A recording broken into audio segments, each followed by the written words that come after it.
إن الحمد لله نحمده ونستعينه ونستغفره وقال الحق سبحانه وتعالى لقد خلقنا الإنسان في كبد أيحسب أن لن يقدر عليه أحد لائق ست تکریم سامعین مکرم، اللہ ذوالجلال ہم سب کے خالق و مالک اور رازق ہیں،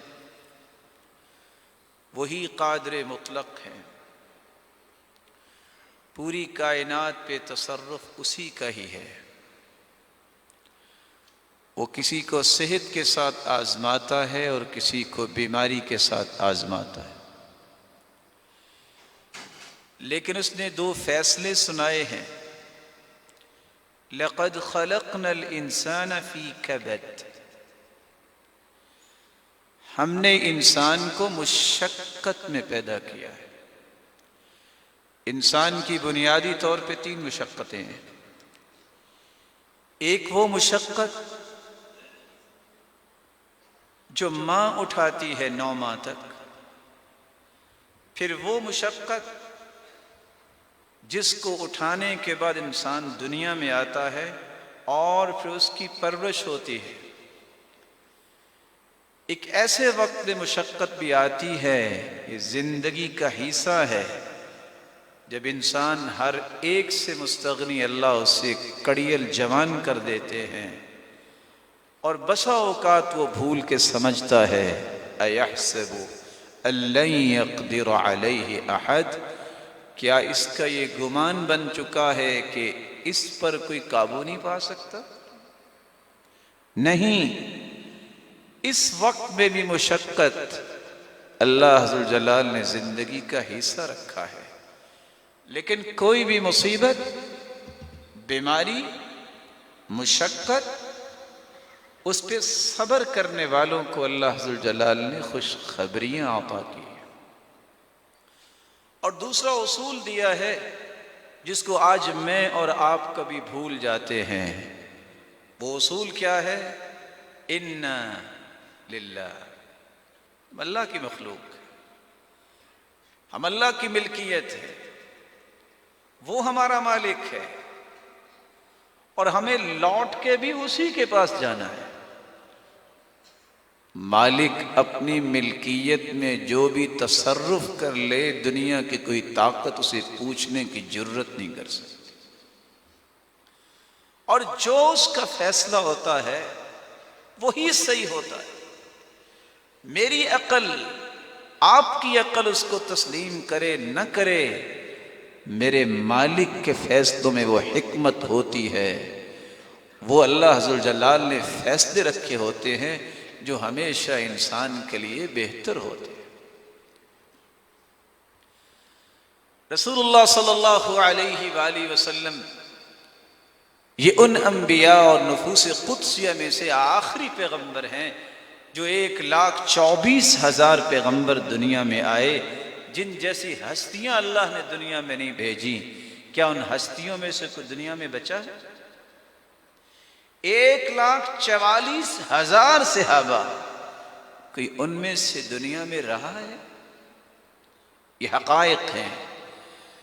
لو كانت الدنيا تدوم لأهلها لكان رسول الله حيا يخلد، اگر دنیا میں کسی کو بقا ہوتی تو کم از کم سرتاج رسل محمد الرسول اللہ صلی اللہ علیہ وسلم کو بقا ہوتی، لیکن وہ بھی اللہ کے پاس چلے گئے کیونکہ وہ پوری کائنات سے اعلیٰ تھے۔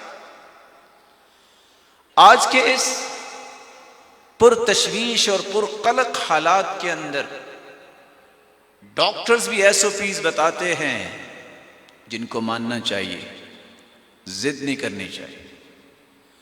حکومتیں بھی اس بات کی کوشش کرتی ہیں کہ SOPs بنائے جائیں، وہ پرکاشی میئرز کو پیش کرتے ہیں کہ ان میئرز کا خیال ڈاکٹرز بھی رکھیں، عوام بھی رکھے، مریض بھی رکھے۔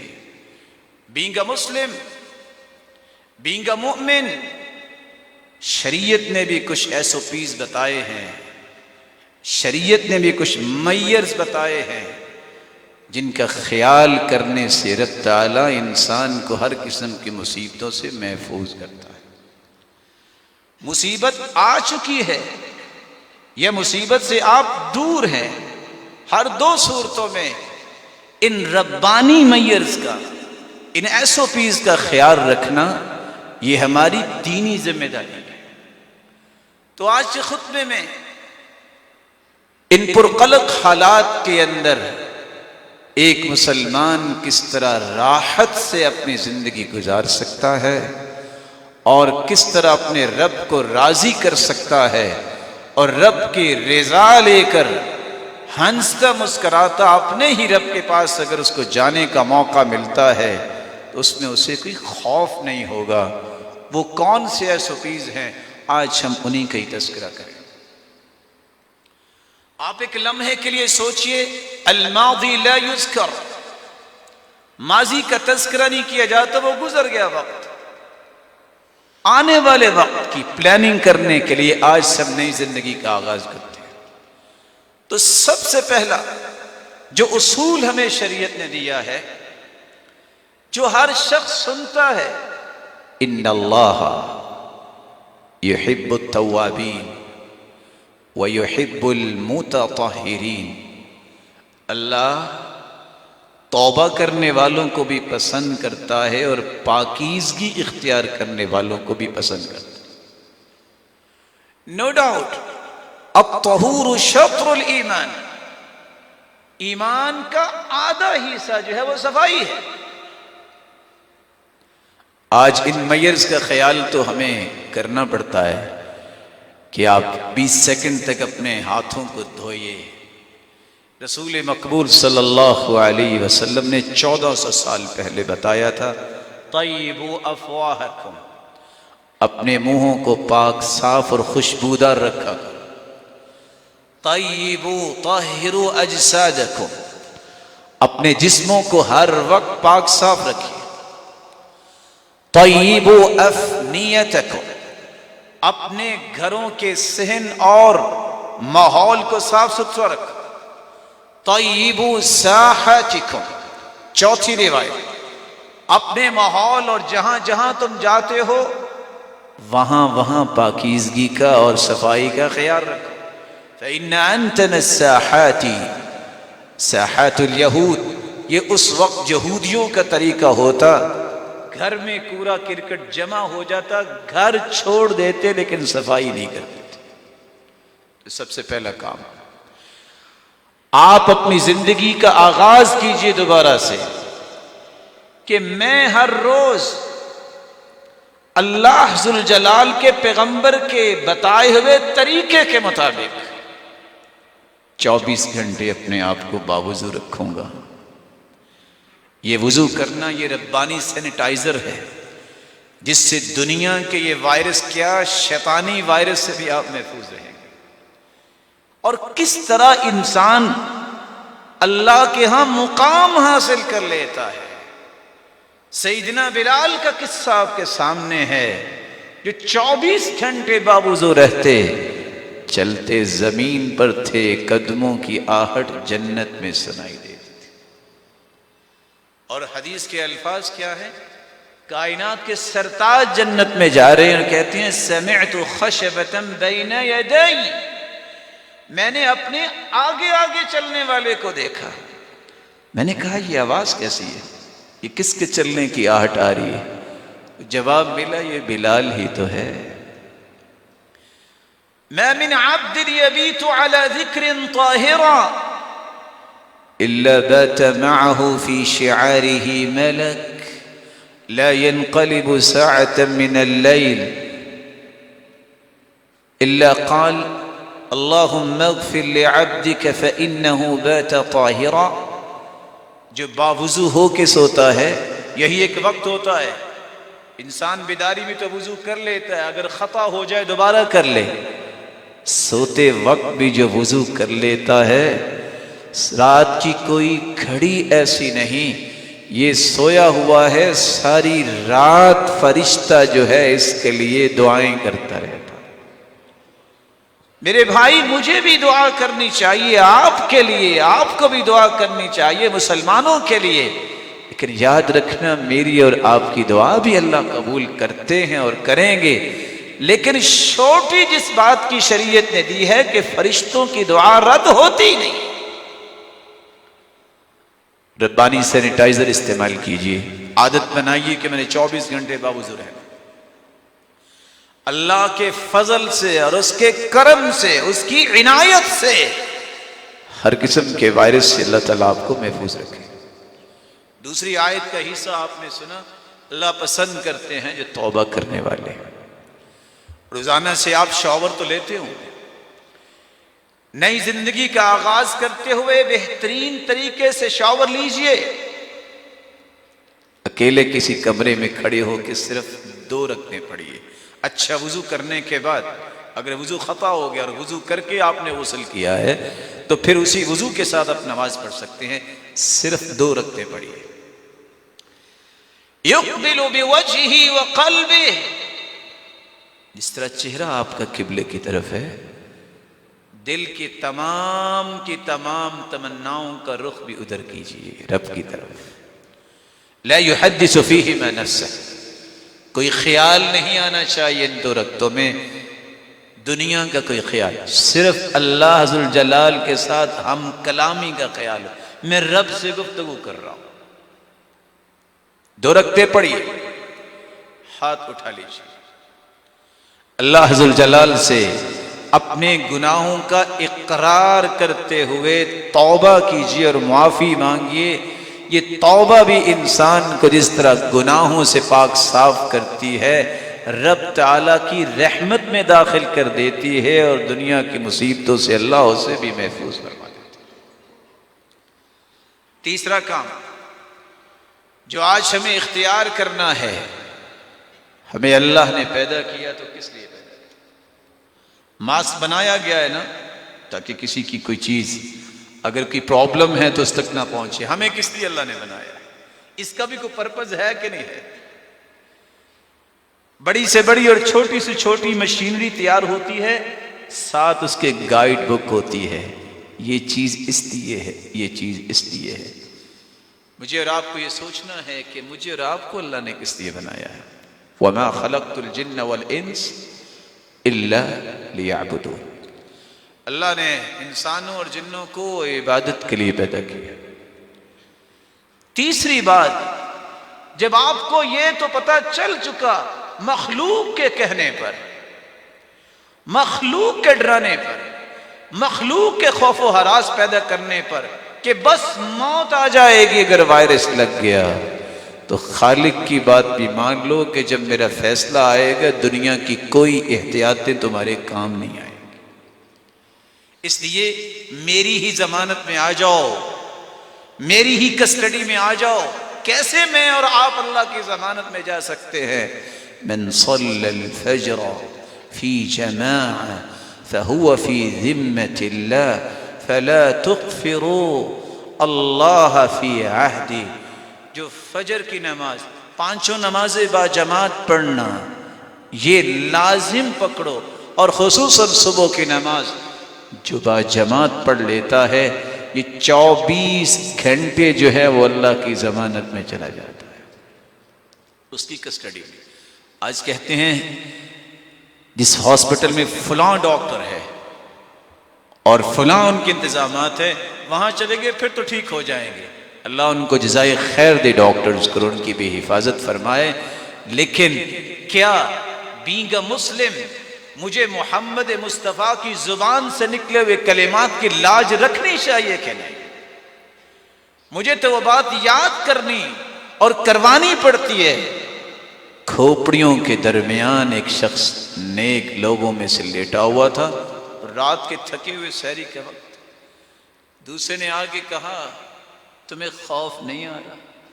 کہاں لیٹے ہوئے ہو؟ اس نے سر اٹھایا، کہتا ہے اصل میں مجھے حیا آتی ہے کہ میں اگر یہ نہ یہاں لیٹتا تو مجھے حیا یہ آ رہی ہے میرا رب کہے گا میرے علاوہ بھی کسی سے ڈرتے ہو؟ پھر سو گیا۔ یہ خوف جو ہے دنیا کا اور مخلوق کا ڈالا ہوا، جب تک مومن کے سینے سے نکلتا نہیں ہے اس وقت تک اللہ سے تعلق مضبوط نہیں ہوتا۔ سوچو تو صحیح، میں نے اور آپ نے جانا کس کے پاس ہے؟ وہ ایک دیہاتی تھا تو ان پڑھ، اس کو قبر کے عذاب اور حشر کے بارے میں بتایا، اس نے سنا، ساتھ اس کو اللہ کی رحمت بھی بتائی، کچھ نہیں پڑھا تھا، لیکن پوچھتا ہے یار ایک بات تو بتاؤ، مرنے کے بعد کدھر جانا ہم نے؟ کہتے ہیں اس کے پاس۔ کہتے وہ جو رحمان ہے؟ اچھا حساب کس نے لینا ہے؟ کہتے اس نے۔ کہتے پھر خیر ہے، تم نے خود کہا نا کہ اس کی رحمت میرے غصے پہ غالب ہے، تو جب میں نے جانا ہی اس کے پاس ہے تو پھر کیا پریشانی ہے؟ کس بات کی پریشانی ہے؟ محمد مصطفیٰ نے کہہ دیا ہے، وہ اللہ کی ضمانت میں چلا جاتا ہے 24 گھنٹے، تو تمہیں یہ جماعت کی پابندی کرنا، یہ ربانی SOPs اور ان میئرز کا خیال کرنا بھی میری اور آپ کی ذمہ داری۔ چوتھی بات، دنیا کے اندر بھی بڑے سے بڑے ڈاکٹر پہ یقین ہی ہوتا ہے کہ ڈاکٹر اس قابل ہے کہ علاج میں کوئی کمی کوتاہی نہیں کرے گا۔ اگر کسی کو یقین نہ ہو، ایک منٹ بھی اپنے مریض پیشنٹ کو ڈاکٹر کے پاس نہیں رکھتا۔ 450 لوگ جہاز پہ بیٹھتے ہیں، 300-250 لوگوں کی فلائٹ ہوتی ہے، پائلٹ نظر نہیں آتا، سارے اپنی جانیں اس کے حوالے کر کے سو جاتے ہیں، حالانکہ وہ بھی بسا اوقات سویا ہوگا، یا اپنے کو پائلٹ کو بٹھا کے خود جا کے سو بھی جاتا ہے لمبی فلائٹ۔ اور حقیقت ہے مخلوق پہ اتنا اعتماد ہے، خالق پہ مجھے یقین نہیں کرنا چاہیے کہ میرا خالق مجھے ضائع نہیں ہونے دے گا؟ میرا ایمان کیسا ہے کہ مجھے خالق کے بارے میں اتنی بدظنی کہ پتہ نہیں اب یہ کروں گا تو بچوں گا، نہیں بچائے گا تو میرا رب بچائے گا، اگر لے جائے گا اپنے پاس تو وہی مجھے اپنے پاس لے جائے گا۔ اس لیے مجھے سب سے پہلے یہ سوچنا ہے کہ میرا یقین کیا ہے، مجھے کس طرح طاقت مل سکتی ہے۔ اس بات میں تو سب لوگ متفق ہیں، امیونٹی پاور ہونی چاہیے، اور شریعت کے ایک نہیں 36 دلائل آپ کے سامنے پیش کیے جا سکتے ہیں کہ امیونٹی پاور جو ہے اس کے لیے بوسٹر جو ربانی بنایا گیا ہے، اللہ پر اعتماد، اس پر توکل، اس پر یقین جب تک نہیں ہوتا، انسان کی امیونٹی پاور جو ہے وہ کنٹرول ہی نہیں ہوتی۔ اور سچ کہا تو ابو الکلام آزاد نے، اگر آپ اللہ پہ یقین کر کے کوئی بات سوچتے ہیں تو آپ کو آپ کے ارد گرد سارے امید کے پہلو نظر آتے ہیں، اور اگر آپ مایوسی میں چلے جائیں تو آپ کی اپنی زندگی، اپنے گھر، ہر طرف سے آپ کو دلائل ہی ایسے ملیں گے جو مایوسی کی طرف ہی آپ کو دھکیلتے جائیں گے۔ وَجَعَلْنَاهُمْ أَئِمَّةً يَهْدُونَ بِأَمْرِنَا لَمَّا صَبَرُوا وَكَانُوا بِآيَاتِنَا يُوقِنُونَ۔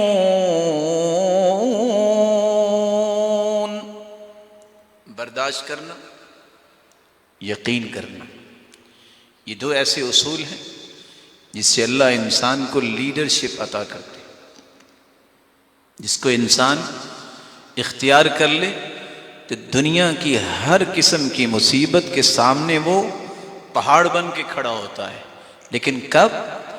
جب اس کے اندر اللہ پہ یقین آ جائے۔ آپ نے احادیث بھی سنی اور قرآن بھی پڑھا ہوگا، کتنی بڑی آگ تھی سیدنا ابراہیم علیہ السلام کی جو لگائے گی، آج بھی وہاں کچھ چیز اگتی نہیں ہے۔ ذرا اس جگہ کے متعلق آپ نیٹ پہ بھی سرچ کیجئے، لیکن اس اللہ کے پیغمبر نے کسی گھبراہٹ کا اظہار کیا؟ صرف زبان پہ کلمہ لائے ہیں، حسبی اللہ ونعم الوکیل۔ اور امام ابن القیم رحمۃ اللہ علیہ کہا کرتے تھے، اس کا آسان معنی یہ ہے، یا اللہ یہ فائل میں حل نہیں کر سکتا، اس فائل کو میں ریفر کر رہا ہوں اللہ تیری طرف، یہ تو ہی ٹھیک کر سکتا ہے۔ جس کام کو اللہ کے ہی سپرد کر دیا جائے، میرے مالک سے بڑھ کے کسی کام کو بہتر کرنے والا ہے کون؟ وہ مالک جو ابراہیم علیہ السلام کو آگ سے بچا سکتا ہے، جو سیدنا عیسیٰ علیہ السلام کو باپ کے بغیر پیدا کر سکتا ہے، جو سیدہ مریم علیہ السلام کو بے موسمی پھل دے سکتا ہے، جو سفید بالوں کے باوجود بھی زکریا کو اولاد دے سکتا ہے، جو لاٹھی جس کے اندر کوئی بھی ایسا فنکشن نہیں تھا، جس طرح کے آج فنکشن سامنے آ رہے ہیں کہ صرف لاٹھی مارنے سے موسیٰ علیہ السلام کے لیے 12 راستے بنا دیے اور پوری قوم کو نجات اللہ نے دے دی، اور فرعونیوں کو جو اپنی طاقت پہ ناز کرتے تھے اسی پانی کو حکم دیا اور سب کو ڈبو کے عبرت بنا دیا۔ وہ آج بھی حی لا یموت ہے، وہ قادر ہے، اس پر ایمان لانا، اس پر یقین کرنا۔ وہ آپ کو طرح طرح کی نشانیاں دکھاتا ہے، جہاز گر بھی جائے تو پھر بھی ایک دو کو بچا لیتا ہے۔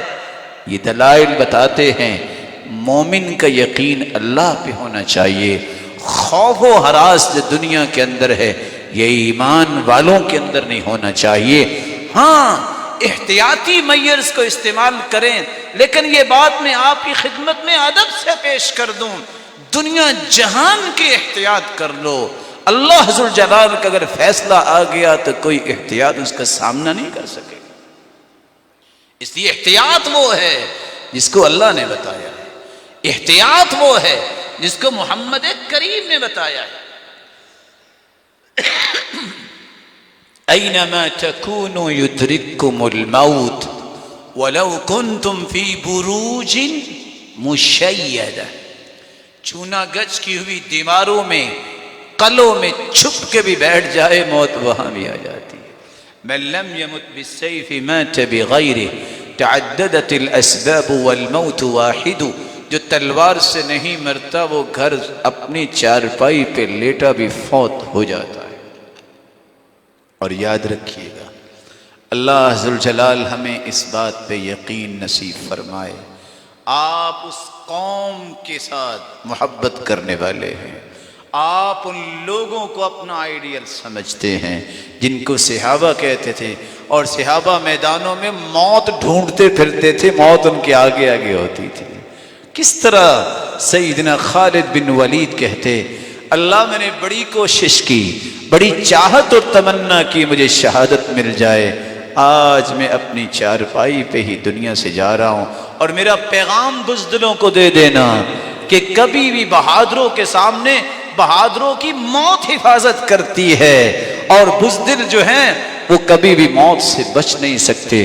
اور اللہ ذوالجلال نے ان کو گھر لیٹے بھی شہادت کا مرتبہ دے دیا، کیونکہ حدیث کے الفاظ ہیں من طلب الشہادت بالصدق، جو سچے دل سے شہادت کا سوال کرتا ہے، بلغہ اللہ ایاہ وان مات علی فراشی، وہ اپنے چارپائی پہ بھی فوت ہو تو اللہ اس کا درجہ شہیدوں میں لکھ دے۔ یقین کیجئے تمہارا رب تمہیں ضائع نہیں کرے گا، یہ یقین یہ چوتھا اصول شریعت کا ہے۔ اور پانچویں بات، انسان ہے، اس میں کمزوری آ جاتی ہے، کسی کی بات سے متاثر ہونا یہ بھی اس کی عادات میں سے ایک عادت ہے، زیادہ پریشرائز بھی کرے تو یہ پریشان بھی ہو جاتا ہے، جیسے کہ آج کل طرح طرح کی خبریں، طرح طرح کی باتیں، اور اللہ ذوالجلال کے پیغمبر کی بات کو سوچے تو مجھے اور آپ کو شرمندگی ہونی چاہیے، ہر بات کو بغیر تحقیق کے اڑا دیتے ہیں، آگے شیئر کر دیتے ہیں۔ کفی بالمرء کذبا ان یحدث بکل ما سمع، آدمی کے جھوٹا ہونے کے لیے اتنا ہی کافی ہے وہ سنی سنائی بات کو آگے کر دے اور اس کی تحقیق نہ کرے۔ اس اعتبار سے دیکھیے اس وقت قوم کس جرم میں مبتلا ہے اور کس طرح لوگوں کے اندر یہ خوف اور ہراس پیدا کر دیا ہے کہ لوگوں کو جان کے لالے پڑ گئے ہیں، حالانکہ صحت مند جو ہے وہ فوت ہو جاتے ہیں، بیمار کتنے کتنے سال زندہ رہتے ہیں، کیونکہ فیصلہ اس کا نافذ ہونا ہے۔ اگر احتیاطیں ہی کام کرتی، اللہ ان کو جزائے خیر دے، ڈاکٹرز کو تو کم از کم ڈاکٹرز تو تمام کے تمام میئرز کا اہتمام کرتے ہیں، وہ تو اللہ کے پاس نہ جاتے۔ اس بات میں مجھے اور آپ کو سمجھ نہیں آتی کہ فیصلہ پھر بھی اللہ کا ہے، اس پہ یقین کر لیجیے۔ اس یقین کے ساتھ ساتھ اس یقین کو ہر وقت مینٹین رکھنے کے لیے پانچواں اصول، یقین مینٹین کیسے رہے گا؟ الا بذکر اللہ تطمئن القلوب۔ اس کو مینٹین رکھنے کے لیے آپ کو اللہ کا ذکر معمول بنانا پڑے گا۔ اس یقین کو مینٹین رکھنے کے لیے شریعت نے دوسرا پہلو بیان کیا ہے، یا ایھا الذین آمنوا صلوا علیہ وسلموا تسلیما۔ کثرت سے اپنے رب کا بھی تذکرہ کیجئے اور کثرت سے اپنے رب کے محبوب پر درود بھیجئے۔ دو چیزیں جب تک آپ یقین کے ساتھ رکھیں گے، آپ کا یقین کبھی تزلزل کا شکار نہیں ہوگا، کبھی آپ کو پریشانی لاحق نہیں ہوگی۔ اسی لیے تو اللہ ذوالجلال نے فرمایا ہے کہ ان دلوں کو سکون اللہ کے ذکر سے ملتا ہے۔ اسی لیے تو اس کے محبوب نے فرمایا تھا جب تم کثرت سے درود پڑھو گے، اذن تکفی ہمک ویغفر لک ذنبک، تمہارے گناہ بھی اللہ سارے معاف کر دیں گے اور سارے کے سارے غموں کو اللہ ذوالجلال خود دور فرما دیں گے۔ چھٹا کام، نبوی علاج اختیار کیجیے۔ اس علاج کے دو پہلو ہیں، ایک روحانی علاج، ایک جسمانی علاج۔ روحانی علاج اللہ کے رسول نے کیا بتایا اور جسمانی علاج اللہ کے رسول نے کیسے صحابہ کو سمجھایا، ان دونوں چیزوں کو سمجھیے۔ روحانی علاج جس کے ساتھ جسمانی خود بخود ٹھیک ہوگا، سب سے پہلی بات معمول بنائیے، میں نے گھر سے نکلنا ہے، بسم اللہ توکلت علی اللہ ولا حول ولا قوت الا باللہ، یہ پڑھ کے نکلنا ہے۔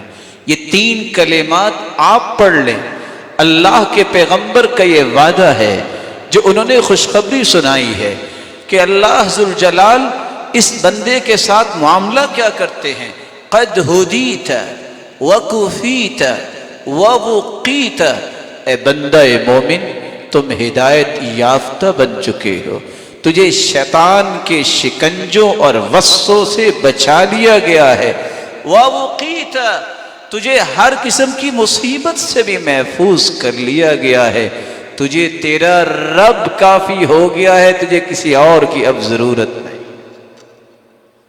دوسری دعا رسول اکرم صلی اللہ علیہ وسلم نے سکھائی، صبح اور شام تین مرتبہ پڑھیے، بسم اللہ الذی لا یضر مع اسمہ شیء فی الارض ولا فی السماء وَهُوَ السَّمِيعُ الْعَلِيمُ۔ ہر وہ چیز جو زمین میں ہے یا آسمانوں میں ہے، تین مرتبہ جو یہ پڑھ لیتا ہے، رب کی رحمت ایسی ہوتی ہے دنیا کی کوئی چیز بھی بڑی اور چھوٹی اس انسان کو تکلیف نہیں دے سکتی۔ تیسری دعا، اعوذ بکلمات اللہ التامات من شر ما خلق۔ رسول مقبول صلی اللہ علیہ وسلم نے فرمایا، یہ دعا پڑھ کے جہاں تم رہتے ہو، جہاں تم جا کے اترتے ہو، پڑاؤ ڈالتے ہو، رکتے ہو، وہاں بھی پڑھ لو، جب تک تم اس جگہ سے کہیں دوسری جگہ چلے نہیں جاتے، اس وقت تک دنیا کی کوئی طاقت جو ہے، کوئی بھی موذی چیز آپ کو نقصان نہیں دے سکتی۔ آپ کہیں گئے ہیں وہاں بھی جا کے پڑھ لو، آپ کسی اور جگہ منتقل ہوئے ہیں وہاں بھی جا کے پڑھ لو۔ چوتھی دعا جو ابراہیم علیہ السلام اپنے بیٹوں کو یہ پڑھ کے دم کیا کرتے، اپنی پوری اولاد کو صبح و شام تم بھی دم کیا کرو۔ میرے معزز اور پیارے بھائیوں، یہی وہ دعا جو حسن و حسین جنت کے شہزادوں کو اللہ کے رسول کیا کرتے تھے۔ اعیذکما، دو بیٹے بیٹیاں ہیں، اگر زیادہ ہیں تو اعیذکم بکلمات اللہ التامہ من كل شيطان وهام ومن كل عين لام. یہ دعا پڑھ کے دم کیجئے. حسن و حسین دونوں ہی بیمار تھے, اٹھ نہیں رہے تھے. جبریل کا نزول ہوا, فرمایا اللہ کے رسول آپ پریشان تو نہیں ہیں؟ کہا یہ دیکھ رہے ہیں یہ میرے پھول مرجھائے ہوئے ہیں. کہا تو میں یہ دعا ہی تو لے کے آیا ہوں, اللہ کے حکم سے آپ یہ پڑھ کے دم کیجئے. انہوں نے فوراً پڑھ کے ایک مرتبہ پڑھ کے دم کیا. اعیذکما بکلمات اللہ التامہ من کل شیطان وہام ومن کل عین لام. فقاما یلعبان, دونوں ہی اٹھے اور کھیلنے لگ گئے. محمد مصطفیٰ کی بات پہ یقین فرض ہے. جو یقین نہیں کرتا یہ ثمرات اس کو کیسے ملیں گے؟ پانچویں دعا رسول اللہ صلی اللہ علیہ وسلم نے سکھائی ہے. آپ کو جب بھی غم ہوتا, آپ کو جب بھی کوئی فکر لائق ہوتی, آپ کو جب بھی کوئی محسوس ہوتا, آپ اتنے کلمات کہتے, یا حی یا قیوم برحمتک استغیث, یا حی یا قیوم برحمتک استغیث. اور چھٹی دعا, آپ جب بھی کسی مصیبت میں آتے کہ صحابہ کرام پہ فلاں نے ظلم کیا ہے اور یہ ہو رہا ہے, تو آپ فوراً یہ دعا پڑھتے, اللہم رحمتک ارجو فلا تکلنی الی نفسی طرفت عین. اللہ میں صرف تیری ہی رحمت کی امید رکھتا ہوں, مجھے میرے حوالے نہ کرنا, اپنے حوالے رکھنا. اللہ میں اپنا کچھ نہیں کر سکوں گا, میرے پاس تو اتنی طاقت ہی نہیں ہے, میری تو حیثیت ہی کو نہیں. اللہ تو اپنی ہی نگرانی میں مجھے رکھنا, مجھے میرے حوالے نہ کرنا. رسول اللہ صلی اللہ علیہ وآلہ وسلم کے بارے میں صحابی روایت کرتے ہیں کہ اللہ کے رسول نے 4 لفظ بولے, اذا اصاب, جب کسی کو پہنچے, ہم غم سقم شدہ, کوئی فکر لاحق ہو پتہ نہیں کیا بنے گا, غم لاحق ہو لگتا ہے میں تو فوت ہی ہو جاؤں, دنیا کی بڑی سے بڑی بیماری لگ گئی ہے, شدت اس قدر سختی ہو گئی ہے, کوئی امید کی کرن نہیں نظر آتی. اللہ کے رسول نے فرمایا تم یہ کلمہ پڑھ لیا کرو, اللہ اللہ ربی لا شریک لہ. جو یہ پڑھ لیتا ہے اللہ اس کی یہ بیماری, یہ غم, یہ فکر اور یہ سختی فوراً دور فرما دیتے.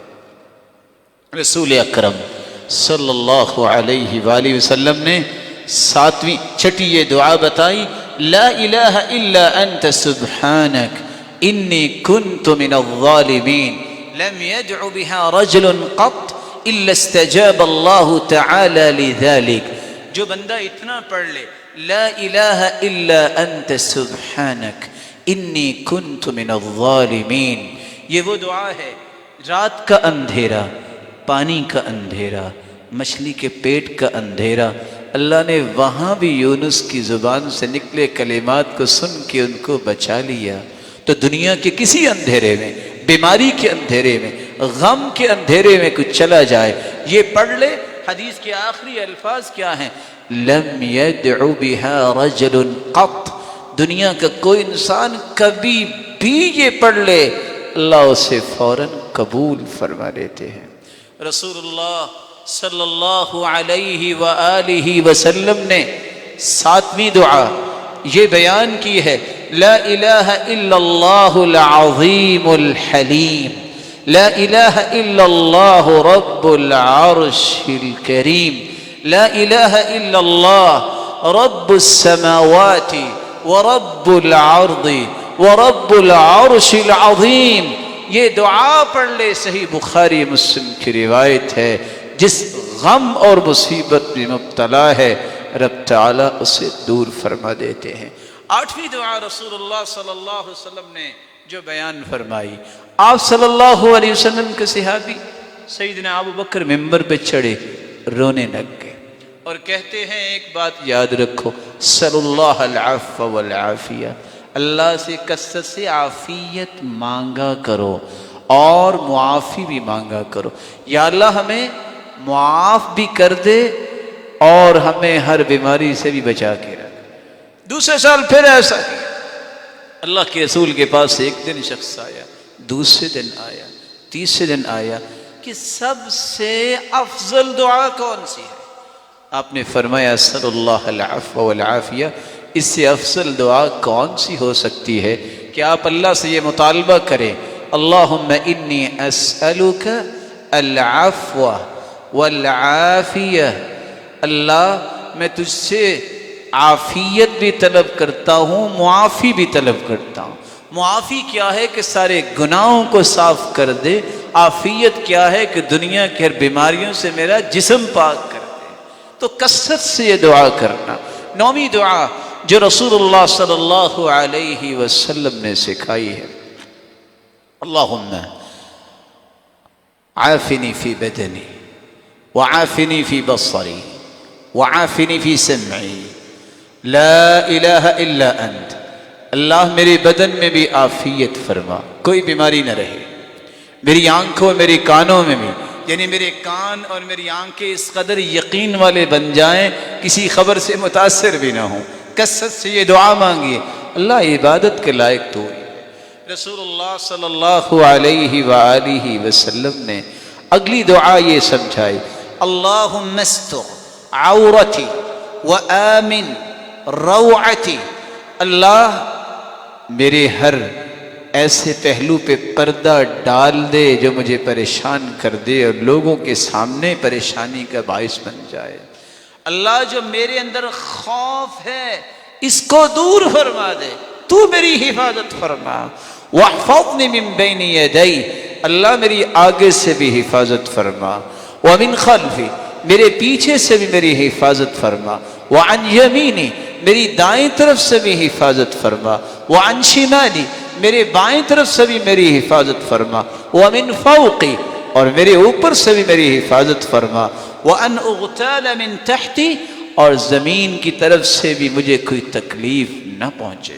رسول اللہ صلی اللہ علیہ وآلہ وسلم نے ان دعاؤں کے ساتھ ایک بہت ہی قیمتی دعا پیش کی، فرمایا دنیا کا کوئی غم آ گیا ہے کہ بس کیا کریں، بخار نہیں اتر رہا، پریشانی بہت ہے، اور یہ سمٹمز آگے ہیں جو مخلوق نے خود کشید کر لیے، پھر بھی فیصلہ اللہ کے پاس۔ کتنے لوگوں کو سمٹمز آئے ٹھیک ہو گئے، وہ کسی کو یاد نہیں ہے۔ معمولی سا کسی کا کوئی فیور آ جائے کہتے ہیں بس اب موت آ گئی، نہیں، بیماری اور صحت زندگی کا حصہ ہے۔ رب پہ یقین کیجئے اور رب تعالیٰ تمہیں ضائع نہیں ہونے دے گا۔ اللہ کے رسول نے فرمایا کوئی غم، یہ دعا پڑھ لو، اللہم انی عبدک وابن عبدک وابن امتک ناصیتی بیدک ماض فی حکمک عدل فی قضاؤک اسألک بکل اسم هو لک سمیت به نفسک او انزلته فی کتابک او علمته احدا من خلقک او استأثرت به في علم الغيب عندك أن تجعل القرآن العظيم ربيع قلبي ونور صدري وجلاء حزني وذهاب همي وغمي۔ اتنے کلمات پڑھ لو، ہوگا کیا؟ إلا أبدله الله، اس غم کو اللہ فرحاً خوشی بنا دے گا۔ یہ کس زبان سے بات نکلی ہے؟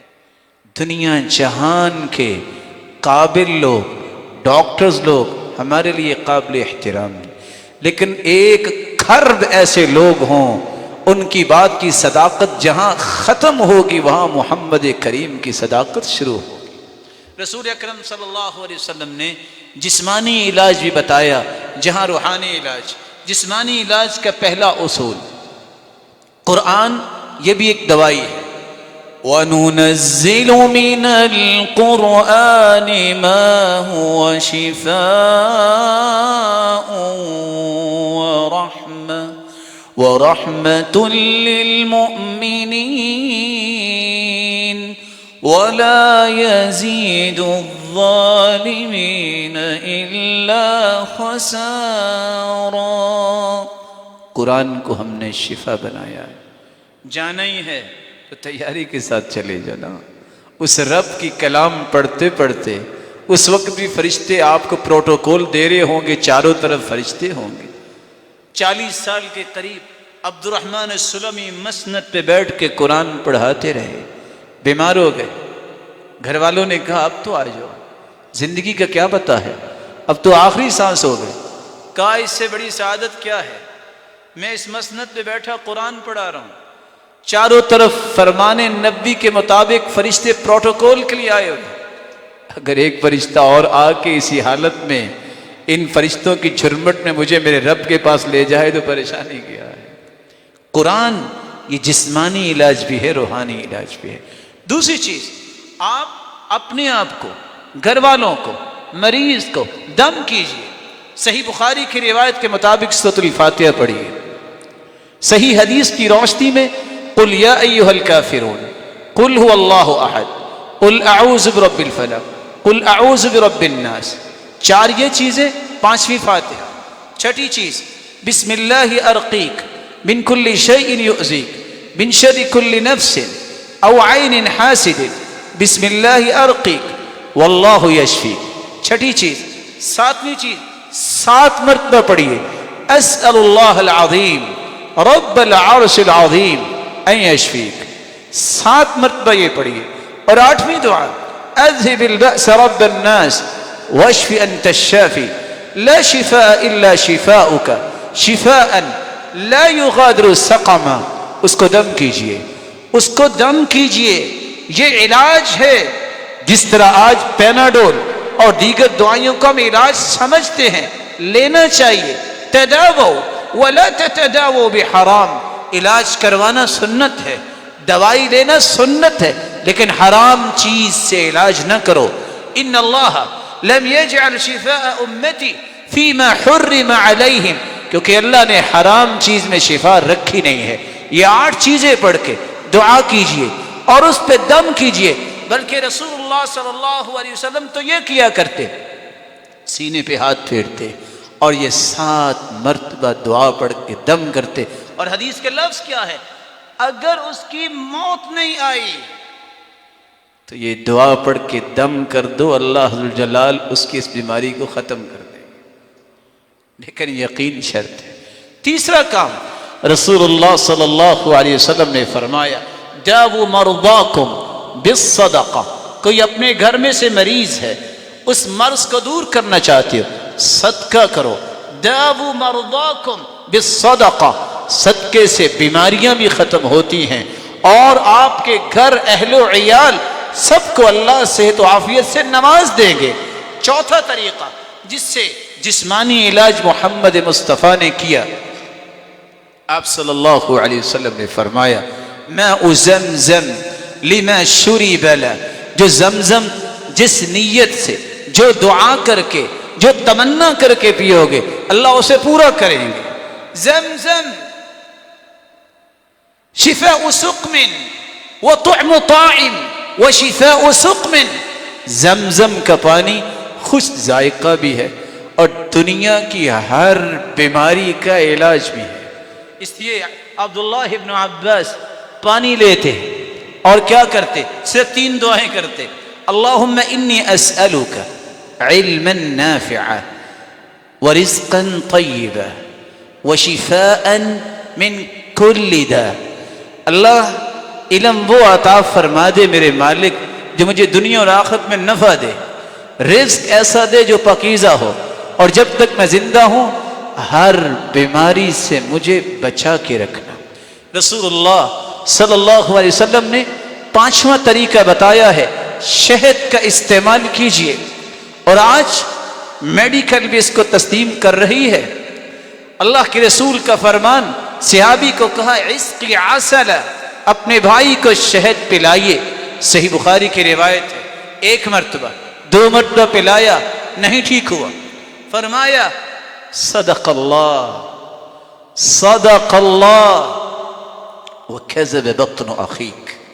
تیرے بھائی کا پیٹ جھوٹ بول رہا ہے، میرے رب نے سچ کہا ہے کہ اس میں شفا ہے. اس کی عسل، اسے پھر دو شہد. جا کے دیا، اللہ نے ٹھیک کر دیا. معمول بنائیے. صبح اور شام گرم پانی میں شہد ملائیے اور اس کو دوائی سمجھ کے، کون سی دوائی؟ جو اللہ نے قرآن میں اتاری اور صحیح بخاری میں اس کا قصہ موجود ہے، یہ سمجھ کے بھی۔ چھٹا علاج، من تصبح 7 تمرات عجوة لم يضره في ذلك اليوم سم ولا سحر، جو 7 کھجوریں عجوہ کی صبح کھا لیتا ہے، دنیا جہان کا کوئی جادوگر، دنیا جہان کی کوئی زہر اس دن اس پہ اثر نہیں کر سکتی، یہ محمد مصطفیٰ نے فرما دیا ہے۔ 7واں علاج، خیر تمراتکم البرنی، برنی کھجور جس کا چھلکا زیادہ ہوتا ہے، سرخ بھی ہوتی ہے اور زردی مائل بھی اس کا چھلکا ہوتا ہے، یہ برنی کھجور استعمال کرے۔ فرمایا یذھب الداء ولا داء فی، عجوہ اور برنی کھجور کے علاوہ کسی کو گرمی بھی ہو سکتی ہے، فرمایا یہ ایسی کھجور ہے جس میں اللہ نے بیماری رکھی نہیں، اور جو کھا لے اس کے اندر یہ بیماری رہنے بھی نہیں دیتی۔ آپ صلی اللہ علیہ وسلم نے 8واں علاج بتایا،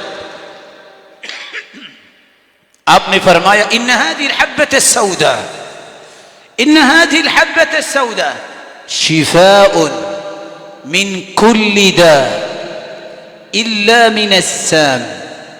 میرے صحابہ، یہ حبۃ السوداء، یہ کلونجی، یہ ہر بیماری کا علاج سوائے موت کے۔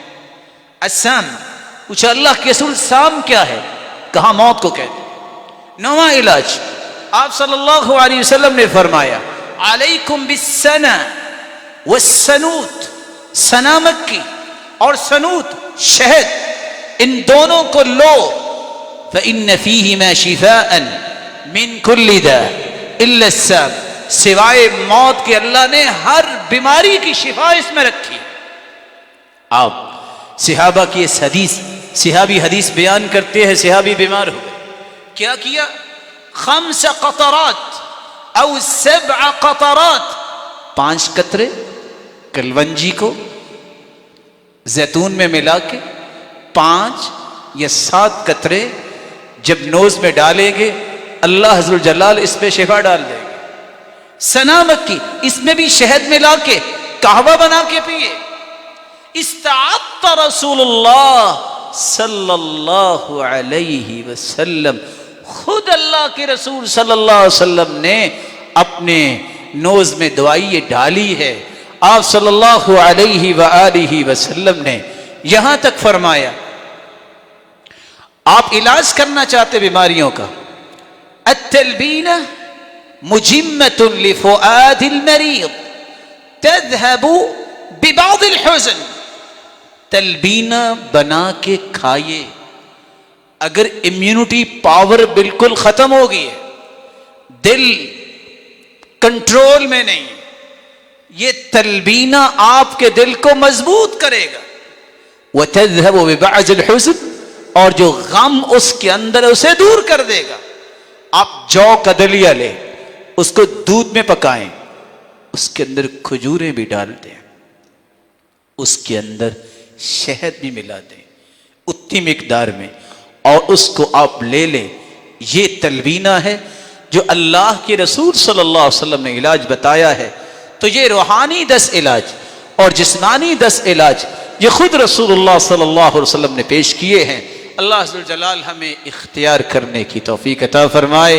ہم کمزور ہیں، وہ بغیر بیماری دیے بھی تو درجے دے سکتا ہے، وہ عافیت دے کے بھی تو اپنا پیارا بنا سکتا ہے، اس نے کسی سے پوچھنا تو نہیں ہے۔ جب تک رکھے ایمان کی اور یقین کی اعلیٰ کیفیت میں رکھے، جب بلائے تو راضی ہو کر بلائے۔ وآخر دعوانا الحمدللہ۔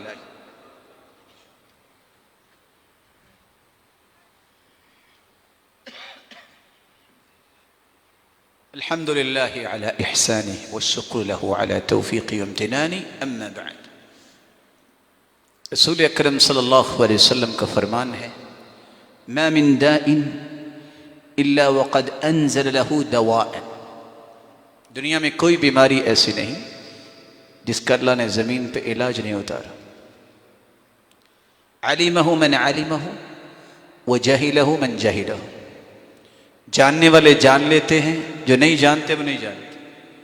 لوگوں کا یہ کہنا کہ اس بیماری کا کوئی علاج نہیں، یہ ان لوگوں کی بات ہے جن کا اللہ اور اس کے رسول کے فرامین کبھی پڑھنے کا موقع نہیں ملا۔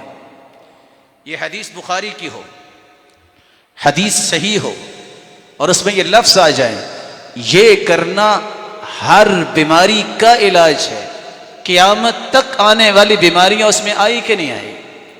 یہ ان لوگوں کے سینٹینسز ہیں جنہوں نے کبھی اللہ اور اس کے رسول کے باتوں پہ یقین نہیں کیا ہوتا۔ آپ یہ کہیں آپ کو پتہ نہیں ہے، آپ یہ کہیں میرے اور آپ میں کوئی یقین کی کمی ہو گئی ہے، میرے رب نے اسلام مکمل بھیجا ہے، شریعت مکمل ہے۔ آخری علاج بتا کے میں بات کو ختم کروں گا۔ وہ علاج کیا ہے جس کو ہم بھول جاتے ہیں؟ الدعاء، الدعاء سلاح المؤمن، مسلمان کا ہتھیار دعا ہے۔ ہر عبادت کا ایک وقت ہے، یہ 24 گھنٹے جب چاہیں آپ کر سکتے۔ ہر عبادت کی SOPs ہیں، آپ نے وضو نہیں بھی کیا آپ پھر بھی دعا کریں، رب سنے گا، لیکن بہت اچھا ہے کہ آپ وضو ہو کے دعا کریں۔ اور یہاں ایک راز میں آپ کی خدمت میں پھر پیش کر دوں جو 2 حدیثوں نے پیش کیا ہے، شاید کہ میں اپنی بات سمجھا سکوں۔ لفظ ہے لن ينفع حذر من قدر، دنیا کی کوئی احتیاط قیامت تک تقدیر کو نہیں بدل سکتی۔ لن ينفع حذر من قدر ولكن الدعاء ينفع مما نزل ومما لم ينزل۔ لیکن یاد رکھنا میرے امتیوں، دعا جو مصیبت آ چکی ہے یا قیامت تک آنی ہے، ان دونوں میں دعا تمہیں نفع دے گی۔ اور دوسری روایت کے لفظ پھر سنیے، لا ينفع حذر من قدر، کوئی احتیاط تقدیر کے مقابلے میں تمہیں نفع نہیں دے سکے گی، بلکہ وَلَكِنَّ الدَّاءَ يَنزِلْ إِنَّ الْبَلَاءَ يَنزِلْ فَيَتَلَقَّاهُ الدُّعَاء، آسمان سے ایک وبا مصیبت بیماری اترتی ہے، آگے سے دعا اس کو چمٹ جاتی ہے۔ لفظ ہے فَيَعْتَلِجَانِ إِلَى يَوْمِ الْقِيَامَةِ، قیامت تک وہ آپس میں گتھم گتھا رہتی ہیں، اس بندے تک پہنچنے نہیں دیتی، وہ بلا کو پہنچنے نہیں دیتی۔ یہ علاج ہے، دعا کرو میرے بھائیوں، باوضو ہو کر، قبلہ رخ ہو کر، 4 لفظوں میں سے کوئی لفظ ضرور استعمال کرو۔ وَإِلَٰهُكُمْ إِلَٰهٌ وَاحِدٌ لَا إِلَٰهَ إِلَّا هُوَ الرَّحْمَٰنُ الرَّحِيمُ، یہ اسم اعظم ہے۔ دوسرا لفظ الف لام میم اللہ لا الہ الا هو الحی القیوم۔ تیسرا لفظ اللہم انی اسألک بأنی اشہدک انک انت اللہ لا الہ الا انت الاحد الصمد الذی لم یلد ولم یولد ولم یکن له کفوا احد۔ چوتھا لفظ اللہم لا الہ الا انت المنان بدیع السماوات والارض ذا الجلال والاکرام۔ ان 4 لفظوں میں سے کوئی لفظ بھی بولو، حدیث کہتی اللہ کبھی تمہاری دعا کو رد کریں گے ہی نہیں۔ اس میں اعظم ہے یہ، اذا دعی فاجاب واذا سئل فاعطا، جو مانگو گے عطا ہوگا، جو دعا کرو گے قبول ہوگی۔ پھر اس کے بعد درود پڑھیے، درود پڑھنے کے بعد یقین کر کے دعا کیجیے۔ کیسا یقین؟ ادعوا اللہ وانتم موقنون بالاجابہ، یقین ہوگا، یہ ناممکن میرے نزدیک ہے، ساری امیدوں کی ڈورے ڈاکٹر نے توڑ دی، کچھ نہیں ہوگا، لیکن یہ مخلوق ہے، میں بھی نہ اور محترم ڈاکٹر صاحب بھی، فیصلہ اس کا ہونا ہے۔ اللہ میں یہ چاہیے، فَلْيُعْزِمِ الْمَسْأَلَةَ، چمٹ کے دعا کیجئے یقین کے ساتھ کہ وہ ضرور سنے گا۔ اور کس وقت کیجئے؟ 5 وقت نہ چھوڑیے، پہلا وقت رات کو آنکھ کھلے، گھر میں کوئی بیمار ہے، ویسے بجلی چلی گئی ہے، یہ کلمات کہہ دو، سبحان اللہ والحمد للہ ولا الہ الا اللہ واللہ اکبر ولا حول ولا قوة الا باللہ اللہم ارحمنی وارزقنی وعافنی۔ یا اللہ رحم بھی فرما، رزق بھی عطا فرما اور عافیت سے بھی نواز۔ اتنے کلمات کہہ کے جو دعا کرتا ہے اس وقت رات کی تاریکی میں سحری سے پہلے، وہ کبھی رد نہیں ہوتی۔ دوسرا وقت اذان ہو رہی ہے، دعا کیجیے، خاموشی سے دعا جاری رکھیے، باتیں بند کیجیے۔ سنتان ما تردان، دو دعائیں کبھی رد نہیں ہوتی، عند النداء وتحت المطر۔ عند المطر، جب اذان ہو رہی ہو، جب بارش ہو رہی ہو، اللہ اس دعا کو رد نہیں کرتے۔ خاموش ہو جائیے، اذان اللہ اکبر ہو، چپ ہو جائیے، دعا کرنا شروع کریں۔ ضرورت ہے آپ کو نہیں، اپنے رشتہ داروں کے لیے دعا کیجیے، مسلمانوں کے لیے دعا کیجیے۔ تیسرا وقت الدعاء بین الاذان والاقامت لا ترد۔ اذان ہو گئی ہے، جماعت کھڑی ہونے میں 10 سے 12 سے 15 منٹ باقی ہیں، کہا اللہ کے رسول صلی اللہ علیہ وسلم نے اس وقت دعا جو کی جاتی ہے کبھی رد نہیں ہوتی۔ کہ اللہ کے رسول پھر کون سی دعا مانگے؟ آپ نے فرمایا یہ دعا مانگو، اللہم انی اسألک العفو والعافیہ، اللہ معافیاں بھی دے دے اور جسم کو بھی ہر بیماری سے پاک کر دے، دعا کیجئے۔ چوتھا وقت جو میں آپ کی خدمت میں پیش کرنے جا رہا ہوں، آج جمعے کا دن ہے، صحیح مسلم کی روایت ہے، عصر سے لے کر شام تک کا وقت جو بھی دعا کرتا ہے بندہ مومن، اللہ اس کی دعا کو رد نہیں کرتے۔ اس لیے سلف صالحین کا یہ رویہ ہوتا تھا، وہ جمعے کے دن عصر کے بعد دروازہ بند کر لیتے، کسی کو آنے کی اجازت نہ دیتے، گھر والوں کو ہی بٹھا کے دعا کرواتے اور کہتے کثرت سے درود جمعے کو پڑھنے کا حکم ہے، آج دعا کریں گے۔ اللہ عز وجل سے دعا ہے، میرے مالک اس مصیبت کو دنیا سے دور فرما دے۔ اللہ ہم سب کمزور ہیں، ہمیں اپنے وعدوں پہ یقین نصیب فرما، ہمارے ایمان کو مضبوط فرما۔ مولا کریم جو ہمارے بھائی، ہمارے محترم بیمار ہیں، اللہ ان کو صحت و عافیت سے نواز دے۔ الہ العالمین جو دنیا سے چلے گئے، اللہ کروٹ کروٹ رحمت نصیب فرما، کروڑ ہاں رحمت نصیب فرما۔ اللہ انہوں نے بہت اچھی زندگیاں گزاری، اللہ وہ پہلے صفوں کے نمازی بھی تھے، اللہ ذوالجلال تیرے پیغمبر کے بتائے ہوئے عقیدے کو ماننے والے، منہج کو ماننے والے اور ساری زندگی لگانے والے، ان کو کروڑ ہاں رحمتوں سے نواز۔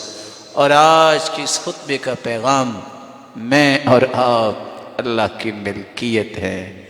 اگر آپ کو سمجھ آ رہا ہے کہ اللہ کے رسول صلی اللہ علیہ وسلم سچے پیغمبر ہیں تو پھر اس کی باتیں بھی سچی ہیں، ان کو اختیار کیجئے، اور جو میت ڈاکٹرز بتاتے ہیں اس کو بھی قبول کرنے میں ضد نہ کیجئے، مومن ضدی نہیں ہوتا۔ احتیاط یہ بھی سنت ہے، اس کو اختیار ہم صرف اس لیے کرتے ہیں کہ سنت ہے، لیکن صرف خوف پھیلا کے دنیا کو رب سے دور کر دینا اور اس کو صرف دنیا کے کاموں میں ہی الجھا دینا کہ یہ کرو گے تو بچو گے، یہ مومن کا رویہ نہیں ہے۔ اور ضد کرنا یہ بھی اللہ کے رسول کے بتائے ہوئے اسلام میں پسندیدہ نہیں۔ اگر جانا ہی ہے میں نے اور آپ نے، اور بلا شبہ جانا ہے، میرے بھائی کس سے نہیں رہنا، تیاری کر کے جاؤ۔ پہلے نمازیں پڑھتے تھے، اب نوافل شروع کر دو، لاک ڈاؤن ہے، قرآن پڑھنا شروع کر دو، ذکر اذکار کرو، اپنے معاملات لکھو اور اس قدر تیاری کرو، جب وقت آئے مسکرا کے اس دنیا کو سلام کر کے جاؤں گا، دعائیں دے کے جاؤں گا، اور اپنے رب کے پاس جانا ہے۔ کس کے پاس جانا ہے؟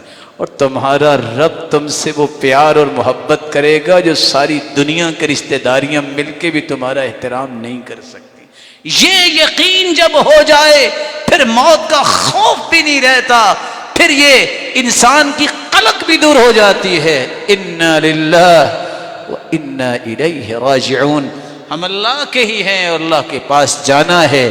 اللہ لے جائے تو راضی ہو کر لے جائے. وآخر دعوانا الحمد